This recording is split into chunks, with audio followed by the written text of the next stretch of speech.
Le royaume du Bénin a construit la plus grande muraille du monde, plus grande que la grande muraille de Chine. Elle a été construite au XIIIe siècle, au cœur de l'actuel Nigeria, et c'est le très sérieux journal anglais The Guardian qui révèle cela. Il est écrit ici que, selon les récentes recherches archéologiques, on sait maintenant que Benin City était une des villes les mieux planifiées du monde, avec son agencement mathématique et ses terrassements plus longs que la muraille de Chine. C'est un véritable chef-d'œuvre d'architecture au cœur du royaume du Bénin. Rendez-vous compte, 16 000 km de murs et de fossés, plus de 6 500 km² de surface protégée avec plus de 500 villes interconnectées. C'est une des plus grandes constructions humaines de toute l'histoire. D'ailleurs, le fameux livre Guinness des records a qualifié cette muraille de plus grands travaux de terrassement jamais construits par l'homme. Elle a nécessité 100 fois plus de matériaux que la pyramide de Khéops, et tout ça sans machine, bien sûr, juste avec le savoir-faire et la technologie des bâtisseurs de l'époque.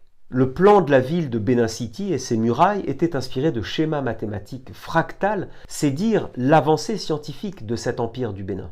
Toutes les sources de ce que je vous raconte sont bien sûr en description. En 1691, le capitaine portugais Lourenço Pinco a décrit la ville de Benin City et voici ce qu'il écrit. Le Grand Bénin où réside le roi est plus grand que Lisbonne. Toutes les rues sont droites à perte de vue, les maisons sont grandes, notamment celle du roi, laquelle est richement décorée et dotée de fines colonnes.